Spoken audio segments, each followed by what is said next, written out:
be viewing her from my right side. Guys, today's study break, so I hope you don't have no pencils in your hand, no notes, none of that, because we're about to get straight into it with our lovely artist, courtesy of Atlantic Records. Mahalia, how are you?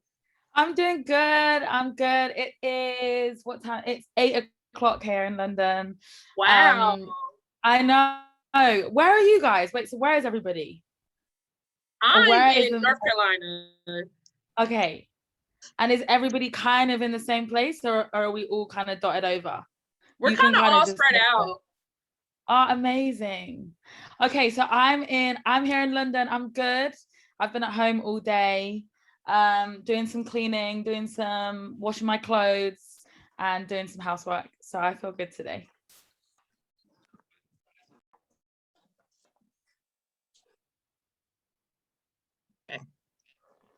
That's lovely. That's great to hear. And we really do want to thank you for joining us today. We know like the time zones are completely different. And before I get into this Q&A, I must say Jealous is my song. I really love that song.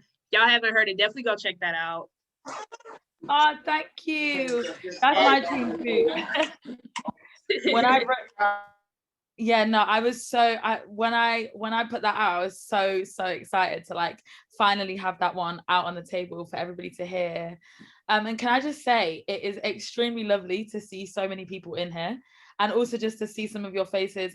If anybody doesn't want to stay off their video and you want to come on and we're all just kind of here together, I have to point out, Mohammed, I just watched you sing that whole tune. You were just making my whole being so happy. But yeah, thank you guys for being here. Yeah, let's do it. Yes, thank you so much. So we can jump straight into the Q&A. So you've been singing since you were 13 years old, probably before that, but you've been signed since you were 13. So I kind of want to go back to your roots. Tell us about that experience when you first signed, and how has it grown you as an artist? God, I mean, so I'm turning 23 on Saturday, so it's been 10 years now this year. And it's kind of mad because so I started writing when I was 11, and I only really started writing songs because there was a boy in my school that I had a crush on, and I was really trying to figure out a way to just tell him. So I started with poetry, and then kind of realized that I didn't like speaking my words. And then, so my dad plays the guitar and my mum also sings, they both sing together. And what I remember is that I was really jealous of my dad because he could make music with his hands, right? So I would watch him play his guitar and write his songs, and I'd be like, oh, I want to do that. So that's how I started playing the guitar. And then I essentially took all my poetry and made melody out of it. And then I would take my songs to school and I would play them in our like weekly show and tell, in hope that this boy would understand that I had a crush on him. So that was how I started. And it was like my way of just like really getting myself out there and showing people what I had to say about them. And that was kind of for everything. That was for my crushes.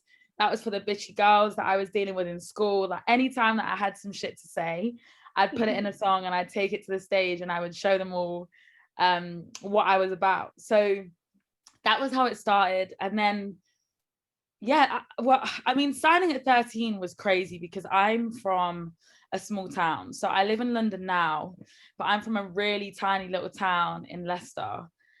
Which is like in the middle of the UK.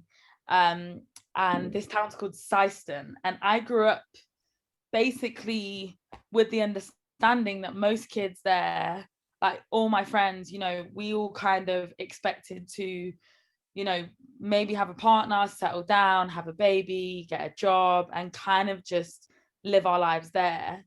And there was no fucking way that I was doing that. So I decided that I was not going to let that be my story. And I feel like, you know, we're all dealt cards. And I kind of had my dealing and I just changed it. So yeah, and then I signed, and then the rest is history. But it's been weird. Like growing up in the industry is definitely a weird thing to do, for sure. For sure. That's like That's like a crazy timeline. So your start was basically getting yourself out, talking your trash to whoever you wanted to talk your trash to. And now it's 10 years later, your birthday's coming up. Happy early birthday. Before I get into anything else, I have to go ahead and say that. Of course. So I have to ask you, you are a big Eartha Kitt fan. If anybody caught the reference from Love and Compromise, you are a huge Eartha Kitt fan. So currently, now that you've had that experience in the industry, who are some of your past influences or your current influences? Oh, so past influences. Well, I've always been really, really heavily influenced by women, particularly Black women. Like when I was a kid, my mum my mum used to play this game with me where she would basically put a record on the turntable and she would ask me who was singing. And that was like our way, I guess that was like her way of kind of making me understand voices and how, you know, tone and like how voices moved on tracks. And that was kind of how I found my love for all the artists that I love. So when I was younger, I used to I'd sit in the car. I used to listen to a lot of Tweet. For anyone who doesn't know Tweet, God, if I had to give you a couple songs, Complain used to make me cry about boys that were non-existent. Smoking Cigarettes is one of my favorite songs. So Tweet was huge for me. Lauryn Hill and Erykah Badu I found when I got to like 12, and I think I really loved them because I loved that there was a clip that I saw of Lauryn playing the guitar, and I think that was also huge for me in like picking up an instrument. India Irie was huge for me. If anybody doesn't know India Irie, there's a song by her called I Am Not My Hair, and that's the one. That is the one. And like that was, God, I must have been like 10 when I heard that. And the thing about India is, so I'm of dual heritage. So my mum she's Black Caribbean and my dad is white British. And I grew up, obviously, you know, the town that I grew up in was actually quite diverse, but the school that I went to was predominantly white.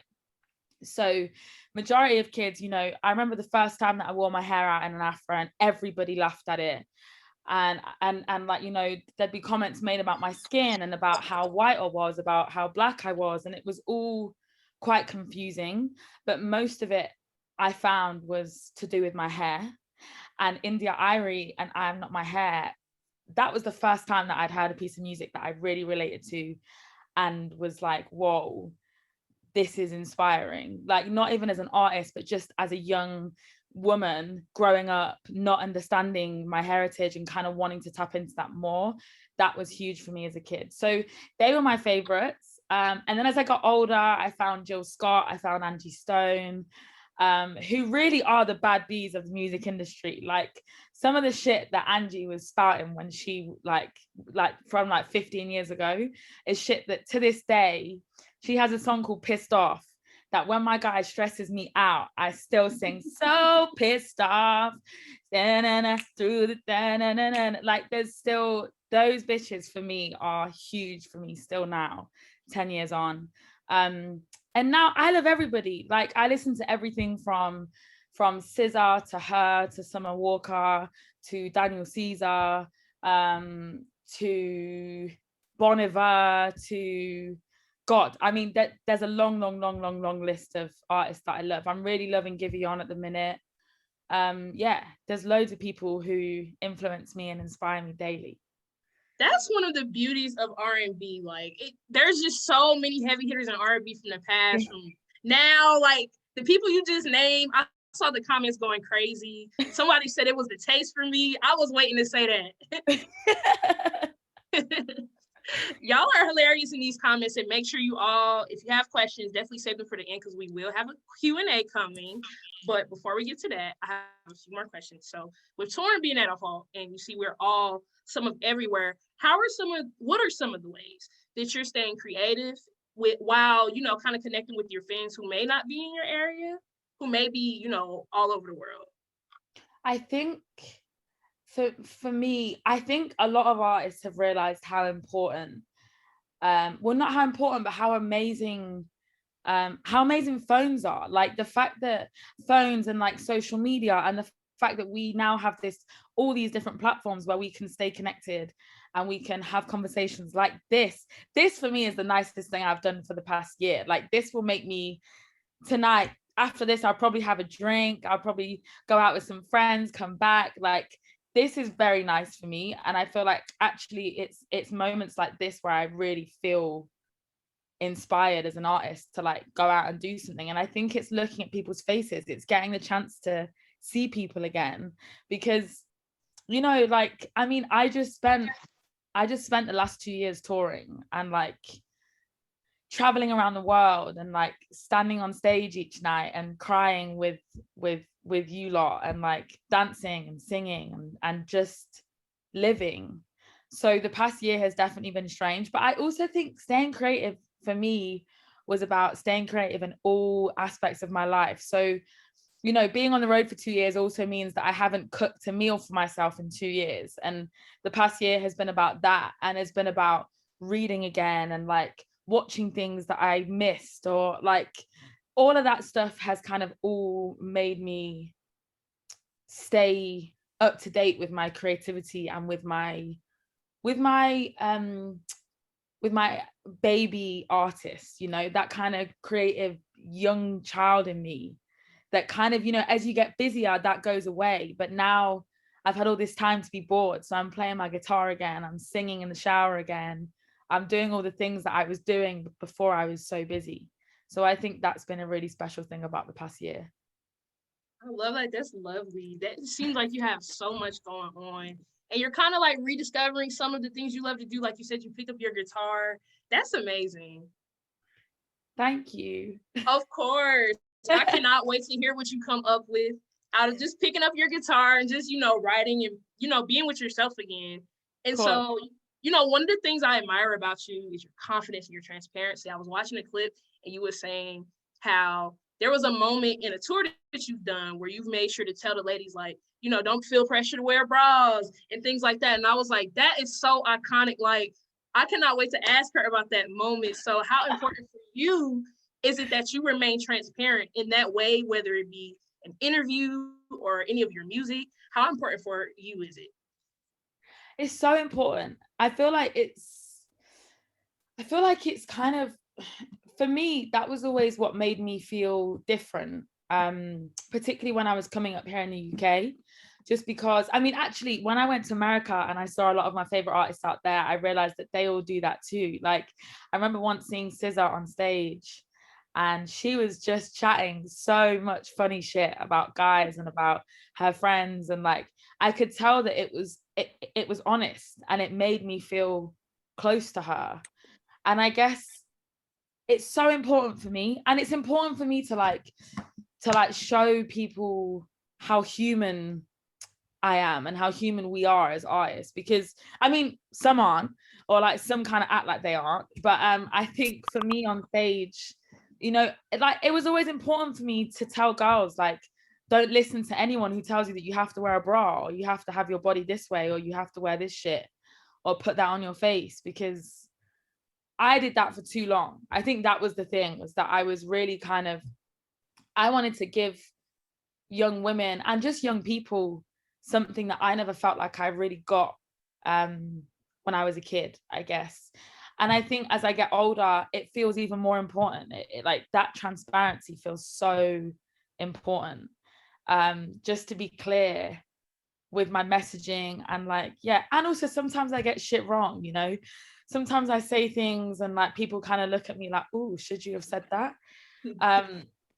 But I feel like that's also just I feel like that's the exciting part about being an artist, is I'm completely human. And also, so where I'm from in Leicester, we're known for being honest speakers.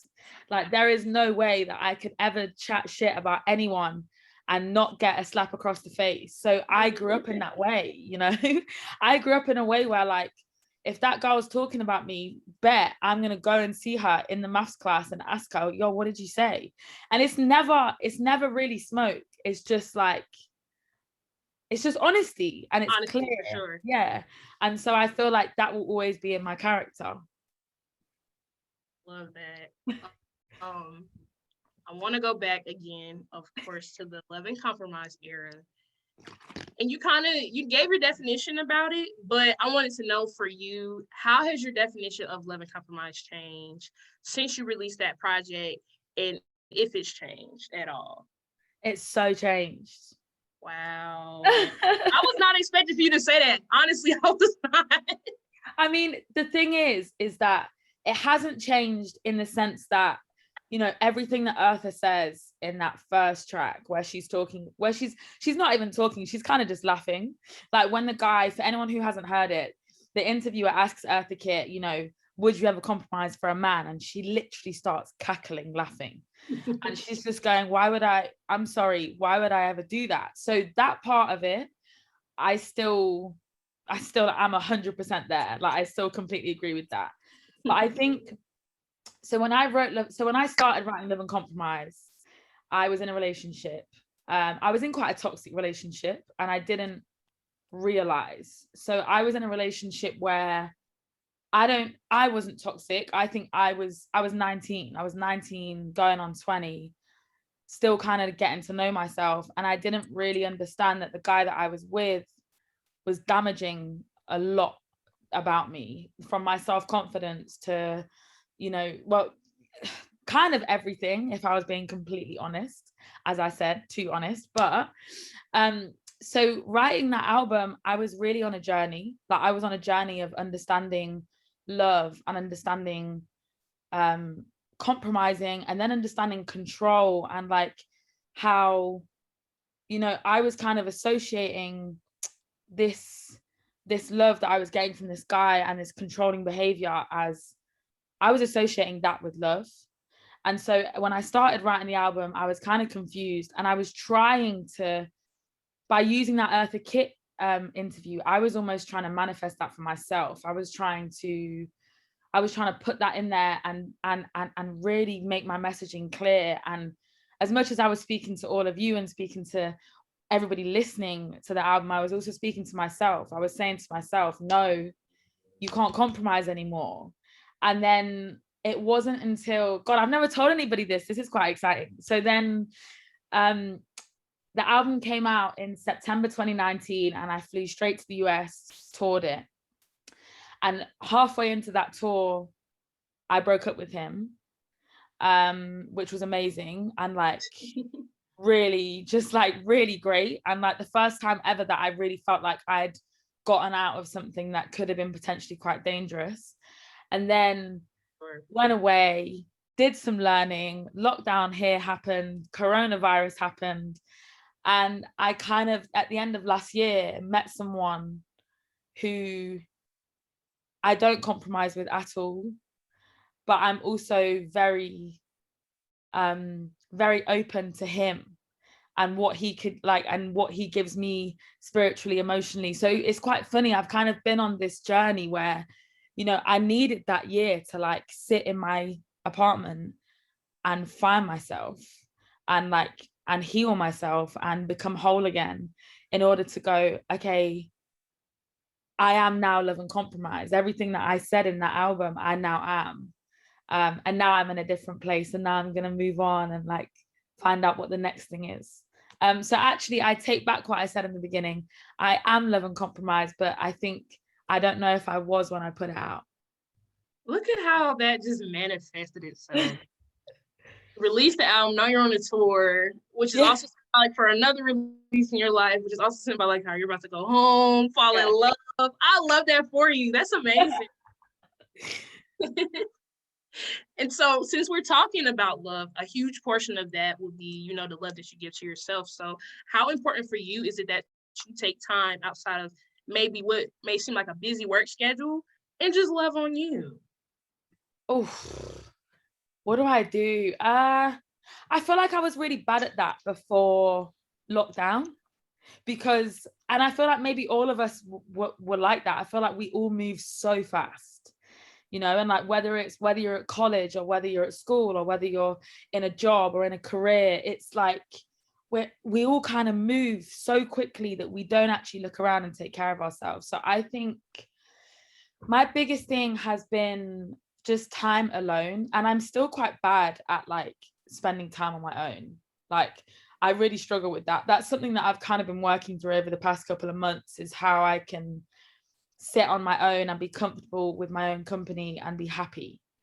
But I think the main thing is like, it's just kind of, I mean, I read a lot. Reading really helps me kind of take my mind elsewhere. And self-care.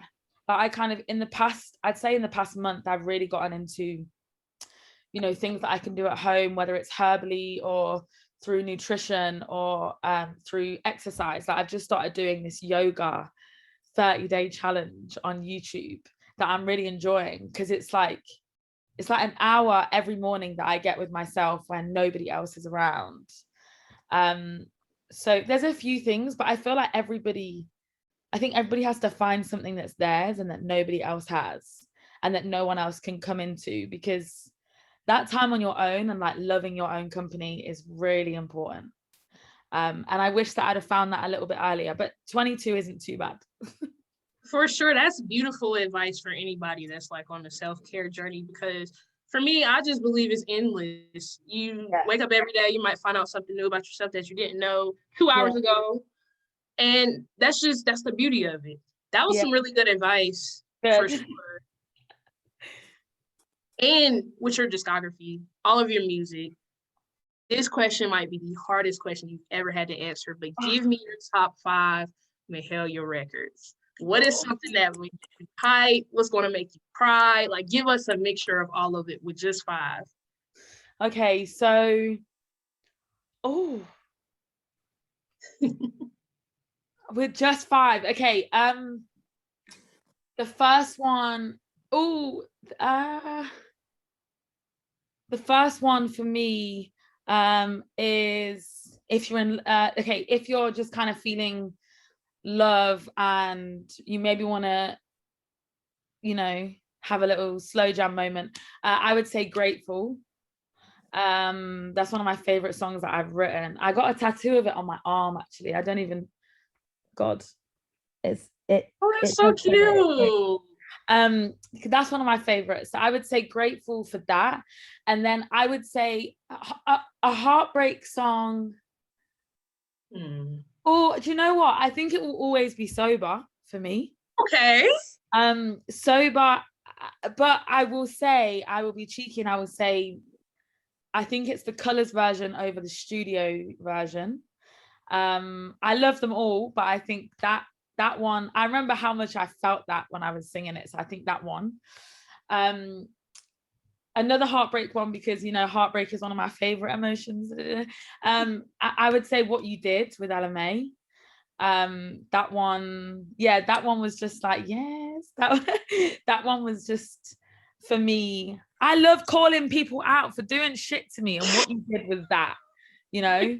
And I also just love that because it's me and her, and I love Ella a lot, so I think that's another one. Number 4, do you know, I put out a tape last year called Isolation Tapes, and there's a song on there called Plastic Plants that I really love, and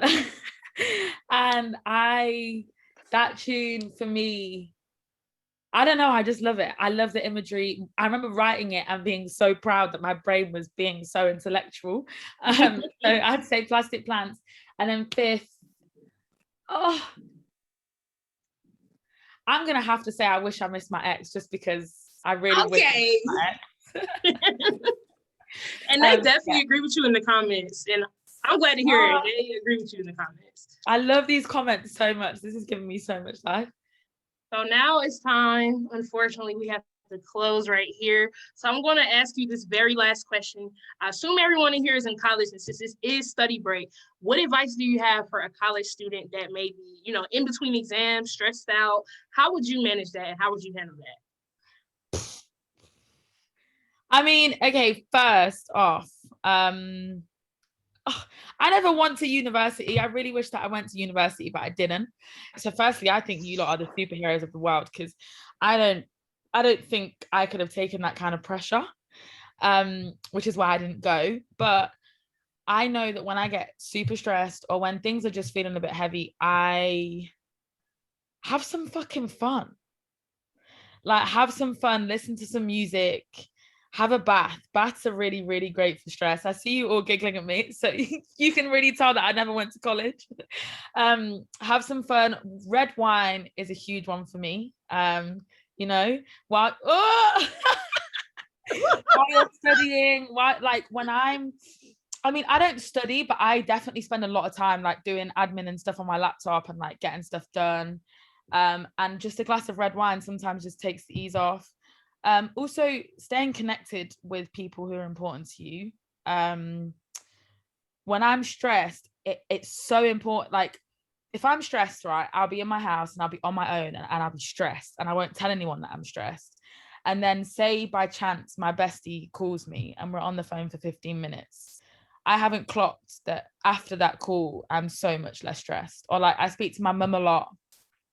I speak to my dad a lot. I speak to my brothers a lot. So I think it's about just kind of alleviating some of that, you know, pass it over to someone else or to something else.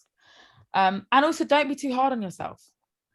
I'm so hard on myself all the time. And I think all of us as humans need to stop that shit, because all that does is cause more stress. But yeah. Mahalia, thank you so much for joining us on our study break. I must say, I'm in between exams right now. I actually have one after this. And this was definitely the highlight of my day. Thank you so much. Oh, good. Guys, honestly, thank you, everybody. And thank you, Madison, for curating, because you are gorgeous. Your energy is so beautiful. And I'm just going to quickly look in the comments. Oh, I love you all. Thank you so much. Thank you for joining. And I hope this study break was nice. And yeah, just do me a favor. And tonight, if you like red wine, you need to either get a bottle of Rioja or a Pinot Noir or a Cabernet Sauvignon or Merlot. That's what I'm going to tell you, but make sure you get a nice bottle. Yeah, I love you and leave you. And listen to music, calms you the fuck down. Amazing. I wish that I could hear you all, but I can't. So enjoy. And I am going to go and have a shot of tequila. See you later. You all heard that. So if you enjoyed this event, definitely make sure you go follow us on everything at Culture Fusion Agency. Mahalia, we have to thank you so much again for this lovely break.